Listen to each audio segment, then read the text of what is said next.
பூச்செடி வளர்க்குறவங்க மனசு பூவை விட அழகானது. அது ஏன் சொல்கிறேன்னு கேளுங்க. அதுக்கு முன்னாடி இந்த தோட்டத்தையும் பார்த்துட்டு வாங்க. அதுக்கும் இதுக்கும் ஒரு லிங்க் இருக்குது. 1.5 இயர்ஸ் பேக் வந்து எங்கள் புது வீட்டுக்கு வந்து நிறைய ரோஸ் செடி வேணும் அப்படின்னு சொல்லிட்டு சர்ச் பண்ணும்போது எங்களுக்கு வந்து கிடைச்ச தோட்டம் தான் இது.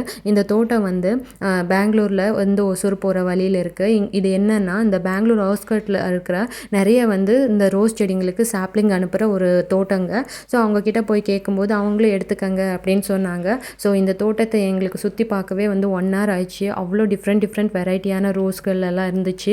அதுக்கப்புறமா ஒரு 40 ரோஸை வந்து செலக்ட் பண்ணிவிட்டு நாங்கள் காசு எவ்வளோன்னு கேட்டோம். 40 ரோஸுனால் வந்து எங்களுக்கு மட்டுமே இல்லை, எங்கள் அப்பார்ட்மெண்ட்டில் இருக்கிறவங்கக்கிட்டேயும் சொன்னோம். அவங்களுக்கும் சேர்த்து வாங்கிட்டு வாங்கன்னு சொன்னாங்க. ஸோ ஒரு 40 ரோஸ் வாங்கினோம். 40 ரோஸ் செடிக்கு நீங்கள் ப்ரைஸ் கேட்டால் ஷாக் ஆகிடுவீங்க. 550 ருபீஸ் தான் ஆயிடுச்சு. எங்களுக்கு ரொம்ப சந்தோஷமாயிடுச்சு. எங்களுக்கு ரீசனபிள் ப்ரைஸ்லையும் கிடச்சிச்சு ரோஸ் செடி அப்படின்னு சொல்லிட்டு. அதுக்கப்புறமா நான் சொன்னேன், காசு கொடுக்கும்போது, அண்ணா நாங்கள் இந்த ரோஸ் செடியெல்லாம் வந்து குழந்த மாதிரி பார்த்துப்போம் அப்படின்னு சொல்லிட்டு. ஸோ அதனாலே என்னன்னு தெரியல, அவங்க வந்து இந்த ரோஸ் செடி எங்களுக்கு 2 சேர்த்து கொடுத்து இந்த ரோஸ் செடி எடுத்துகிட்டு போங்க, இது டிஃப்ரெண்ட் வெரைட்டியான ரோஸ் செடி அப்படின்னு சொன்னாங்க. நிஜமாவேங்க இந்த ரோஸ் செடி வந்து அவ்வளோ அழகாக வந்து மலருது.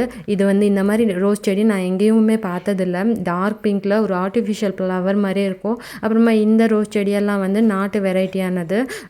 அப்புறமா அவங்க சொன்னாங்க, போயிட்டு வந்து ஒரு மாதம் வரைக்கும் எந்த செடியில் வந்து மொக்கு வளரவே விடாதீங்க, அதை கட் பண்ணி போட்டுடுங்க அப்படின்னு சொல்லிட்டு அதே மாதிரி நாங்கள் பண்ணோம். ஸோ நல்லாவே ரோஸ் செடி வளர்ந்தது.